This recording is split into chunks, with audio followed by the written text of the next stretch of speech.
So it seems that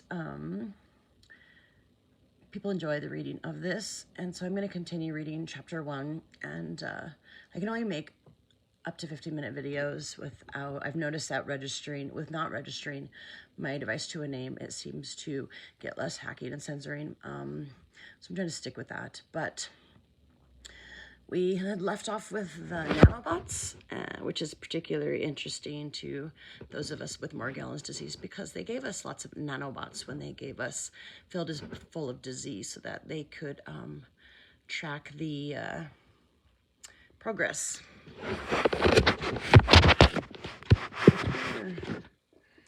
Alrighty.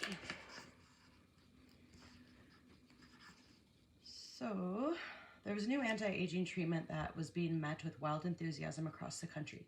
It sounded almost like science fiction. Doctors had devised an extremely smart treatment that released tiny nanoparticles into the body, where they entered every cell and corrected just about any problem, including the ambiguous DNA mistakes involved in aging. People were claiming that the nanobot treatment literally erased all signs of aging.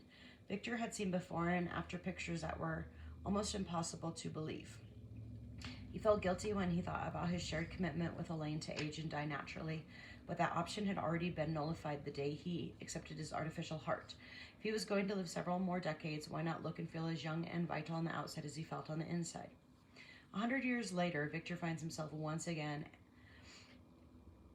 ambivalent about the wide array of technologies that he had accepted to keep him young, productive, and fit. Sorry, it's really early.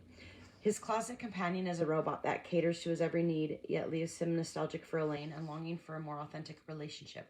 At times, he feels guilty for having lived so long in a radically unequal world, where not everyone can enjoy life-extending enhancements, but should be involved in a serious accident. His non-human parts are almost sure to keep him alive. If he wanted to die, no doctor would turn off the technology that is keeping him alive, since doing so would be considered homicide. His only option is to discontinue his dependence on constant rejuvenation and then to age and die a complicated death as his bionic implants gradually go bad, a process that will take many decades and possibly great suffering. At several junctures in his life, he regards the technologies he has relied on as massively liberating, but as he continues to live decade after decade, they are beginning to feel like a trap. While Victor's story may sound like science fiction, the technologies extending and enhancing his life are in fact now in development, and some are already being tested in humans. These technologies will radically transform human health and extend our lifespans far beyond what most of us have ever dreamed. Many people alive today will be able to take advantage of an array of medical technologies, taking shape at the nexus of computing, microelectronics, engineering, gene therapies, cognitive science, nanotechnologies, cellular therapies, and robotics. The combination of these technologies is a nascent but rapidly advancing field that many scientists refer to as converging technologies, CTs. Scientists predict that combining the powerful emerging discoveries of today will take medical science and human life to an entirely new plateau. Rather than predicting the effects of nanotechnology, genetic engineering, and cognitive science in isolation, experts say that one can only glimpse the true potential of these fields by looking at their combined effect. The results of collaboration among various scientific specialists is not only leading to an entirely new multidisciplinary approach to medical research, but creating treatments and cures that are far beyond what we now consider to be on the cutting edge. The possibilities for life extension will soon transform not only individual lives, but society as well.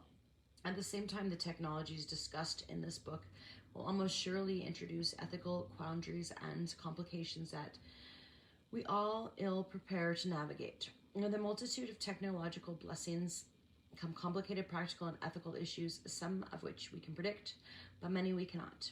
Artificial organs and other critical body parts, neural implants to enhance the brain, nanorobots that can cure disease and reverse aging, and direct interfaces between our bodies and machines will dramatically improve human health, but they also mean that the line between human and machine will become progressively more blurry. This book will tap the minds of doctors, scientists, and engineers engaged in developing these new technologies while telling the stories of the patients testing the newest products entering the market. It will ask difficult questions of the scientists and bioethics who seek to ensure that as our bodies and brains become ever more artificial we can hold to our humanity? Will everyone have access to technological miracles, or will we end up living in a world of radical disparities? Will our descendants live in a world radically liberated by technology, or will we end up merely serving the machines and devices that keep us healthy, smart, young, and alive? With radically advanced technologies come questions we have never faced before. Consider the simple development of a gene therapy that eliminates the tendency to become overweight. Today, millions of people suffer a multitude of disorders that are directly related to obesity, including diabetes and heart disease.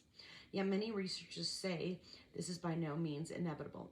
Soon, drugs and supplements will prevent the excess absorption of calories. Dr. Ron Kahn at the Joslin Diabetes Center in Boston has gone even further. He has identified a gene that acts as a fat insulin receptor and turns sugars into fat, and he has learned to block the expression of this gene in mice. As a result, the mice are able to eat as much healthy food as they want while remaining lean and healthy. Not only do they not get fat, they live 18% longer than the control mice. Such a discovery, if carried over into humans, will open up unprecedented questions. Should parents have this gene deactivated at a child's birth? Will we all choose to have the gene deactivated in our sex cells, eggs, and sperm cells so that the change will be automatically inherited by all of our offspring, changing the course of human evolution? Or will the gene deactivation be something that only each individual can decide for herself after having reached a certain age? The temptation to adopt this technology will be irresistible to just about everyone. Yet, there could be consequences that we haven't dreamed of, simply because such a possibility has never existed before, and not everyone is comfortable with transcending the natural limits that God or nature has conferred upon us. According to the science writer Ronald Bailey, nothing could be more natural to human beings than striving to liberate ourselves from biological constraints. But because we are human, that striving is poised to challenge our values and beliefs as never before. What is a reasonable lifespan for today's generation that doesn't adversely affect other generations? Is brain enhancement with drugs or neural implants cheating in the game of life? Who should receive advanced, expensive technology in the form of artificial organs and nanomedical interventions? And will everyone be equal in this new world of radical life extension? Or will the availability of advanced technologies create extreme disparities between those fortunate enough to live in modern industrialized societies and those who don't? Both left-leaning and right-leaning bioethics have strong criticisms of proposed human enhancements, and some predict consequences as dire as in, oh my god, I don't even know this word. Internecine wars between the enhanced and the unenhanced. I'm gonna have to look that one up. Intermedicine, sort of, maybe? I don't know. Past experiences show that new technologies don't suddenly take over the world wholesale. Technology adoption tends to come in waves, with the wealthy being the first beneficiaries, while progressively cheaper forms of manufacturing make it available to all but the poorest poor. Yet this too is changing. Advances in wireless computing, microelectronics, drugs, cell and gene therapies, nanotechnology, and robotics have reached a state in which all these fields are coming together in a new synthesis of treatment and technologies. The rate of change in these fields has become not just incremental, but exponential as one technology builds upon another. Extreme miniaturization occurs, and the cost of manufacturing plummets. As this process takes place, human life could extend for hundreds of years. Of course, in order to make such long life meaningful, natural aging will have to be dramatically reduced so that those years are healthy, vital, and independent. Already in use or in development is an array of artificial organs, including hearts, kidneys, pancreas, lungs, retinas, and parts of the brain. Those of us living today stand a good chance of someday being the beneficiaries of such advances. These human components are already saving and extending lives, but once nanotechnology or the manufacture of tiny machines at the atomic level becomes available, we will have entered an entirely new paradigm. At that point, microscopic nanoparts will be able to enter our body cells and repair just about any damage brought about by aging, disease, and genetic mutations. The last few years have seen wireless computing technology being integrated into a huge array of products, including our bodies, our homes, our gadgets, and our clothes. The broad disruption of computing will make our lives easier and more convenient than ever. Yet with this technology comes a profusion of intimate information about our bodies and brains that is likely to be stored on the internet. Who owns that data and who will have access to it? Can this data be protected from insurance companies, employers, and the like? And what happens when we no longer wish to be monitored? Will our doctors be willing to turn off artificial organs, for example, when we are ready to embrace the end of life, or will they consider such actions as euthanasia? There's also the possibility of a backlash against technologies that merge biology with technology, while many people continue to place a higher value on that which is natural. The key issue, excuse me, is that many new technologies don't just cure disease, they go far beyond that and may end up enhancing almost every human ability. As these technologies advanced beyond our current imagination, the changes to our lives and the necessity to use them only for good, it will require our best minds to literally rethink almost everything we currently know about being human. Some people today have strong feelings against the quest for enhancement, but the pursuit of perfection goes back at least as far as the ancient Greeks, and arguably much further. Human beings have employed not only medicine, but cosmetic enhancements throughout history. Tattoos, piercings, cosmetics, and even some practices we would consider bodily mutation have been common for centuries. The search for the extreme enhancement of the human body and mind today fall under the rubric of transhumanism, a movement embracing the concept of the merging of humans and machines that has been a marginalized system of thought in the scientific community for the past few decades. However, skepticism is giving way in the face of rapid breakthroughs in CTs, especially in the light of rapid gains taking place in the private sector that are already in human trials. The strands of opposition from the right wing, especially religious conservatives, and the left wing, especially environmentalists and anti-globalists, have deep historical roots. Religious conservatives are especially concerned about what they see as hubris, a concern that also goes back at least as far as the ancient Greeks. In ancient Greek mythology, the god Prometheus, who was thought to have created humanity from clay, made the error of sharing the ability to make fire with humans. As a result, humans became, in a sense, godlike, transcending their limits in ways that offended the gods. As a punishment for his crime, Zeus had Prometheus bound to a rock where every day an eagle would come and feed on his liver.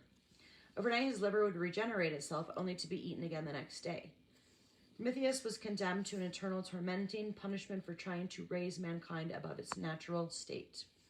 The message of this myth reflects a deep dread of catastrophic punishment should we attempt to transcend the natural limits of humanity. The theme that man would suffer some dreadful punishment if he attempts to better his lot has been reiterated endlessly throughout Western history and has numerous supporters even today.